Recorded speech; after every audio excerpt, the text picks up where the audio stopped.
Donna in Jacksonville, Florida. Welcome to the program. I was calling, like everybody else, about the Pope Francis thing. And last night I was so enraged over it and couldn't wait to hear your take on things this morning.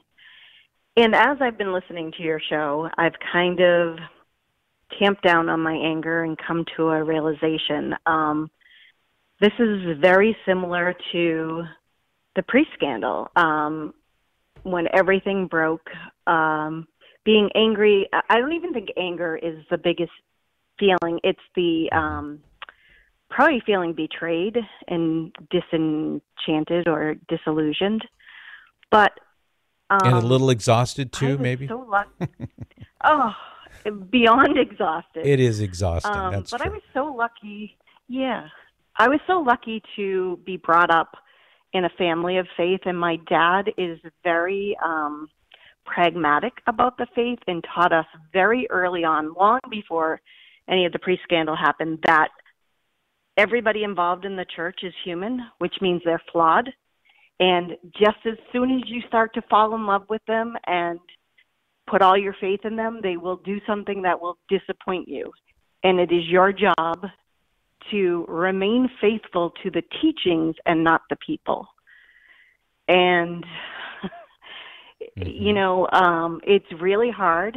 It's really hard not to feel like we're supposed to defend what Pope Francis said or defend against it. And he's a grown man. He's also the Pope, so he has to take responsibility for his own actions and his own words. I mean, I do. I have to take responsibility for what I say and do, and the same with you. We all do. So there's nothing wrong with saying, Pope Francis, if you're going to say things like this, could you at least be clear? And if you're not clear, could you at least clarify after the fact when people ask you, what do you mean by this? Because of the confusion and consternation that this causes, which is part of the exhaustion factor. Wouldn't you agree? Yeah, and the anger factor too, because I'm certain, and I could be wrong, but I'm certain of my certainty that he's deliberately vague. And I think it's very unfair to those of us who are trying to be faithful to the teachings of the church. I feel like in some ways we're being made a fool of, but I also remember Jesus was humiliated. He was brutalized. He was, abused by the very people that were hailing him as king. So I am so far from Jesus, so who am I to think I'm not going to be humiliated for my faith? Jesus predicted that we would suffer for our... Mm-hmm. No, I agree with you. Well, Donna, I kind of got interrupted by a break when I was going to share something that fits with what you're describing about, Jesus going through his passion. How about if I share that with you now? I would love that. Okay. Well, it goes like this. I was starting to talk about this earlier, that the church is the bride of Christ. The church also is, I truly believe we are following in the footsteps of our Lord on the Via Dolorosa. And let's take stock of a few things here. Remember, as you know, and I'm not telling you things you don't know, but just let's think about this together. So toward the very end, almost at the very end, we know that the handpicked apostles, the 12 men that Jesus himself selected to be his inner circle, they all went bad, one by one, with the exception, it seems, of St. John. They all ran away from him. Judas betrayed him. Peter denied him, under oath, as a matter of fact. Denied him 3 times. One of those times was under oath. So they all scattered. They all ran away from Jesus. They had a crisis of faith unlike anything they had ever seen before.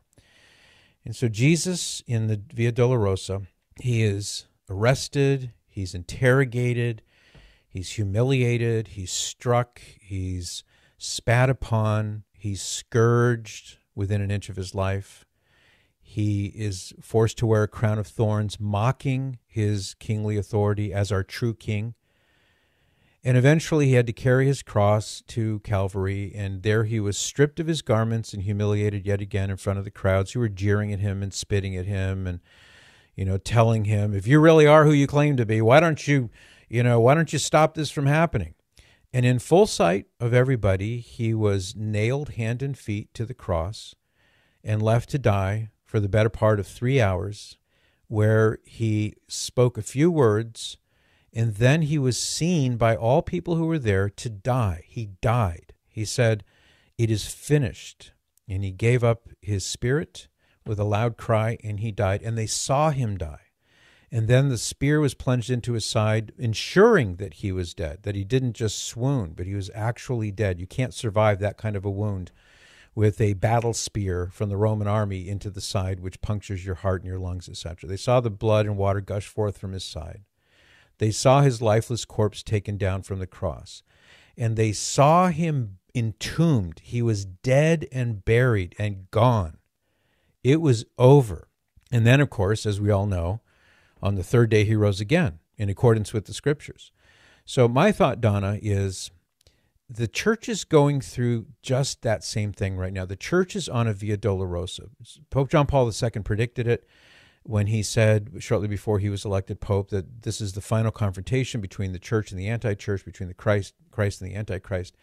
So many others have foretold it. It seems as though we are in the midst of it right now, and the church is being humiliated, and the church is being buffeted and torn and rent, and people are scattering, and people are betraying, and people are running away, and 30 pieces of silver, and all those things. It seems as though we're witnessing the Via Dolorosa all over again, and it's going to get to the point, I believe, Donna, where it will look to the world as though the church has been dead and buried, and then will come the resurrection. Then will come that victory.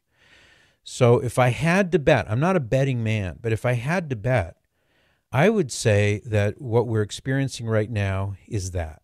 And so the thing to do is to be like St. John. Remember, he's the one to whom Jesus entrusted his mother. Woman, behold your son. Son, behold your mother. And St. John represents all of us. So my hope for you and for me and for all listening right now and for everybody is that we would be like St. John and remain faithful and not run away. Not think, oh, gee, well, it looks so much nicer in one of the Eastern Orthodox churches. I guess I'll go over there. Or I've had it with these priest scandals and I'm out of here. I'm never going to go back to a Catholic church because of all those bad priests. Those kinds of responses are ridiculous, if you ask me. So let's be like St. John. Let's stand at the foot of the cross with the Blessed Virgin Mary and the other holy women who were there and remain faithful to Jesus, even though it looks like everything is going to be lost. And then everything is won. Donna, thank you for your attention. I realize that I'm just simply playing upon what you yourself said, but it's important to think about it, I believe. I'll be right back with hour 3 of the program right after this quick timeout. Please stay right there. For more of the Patrick Madrid Show, visit relevantradio.com/Patrick.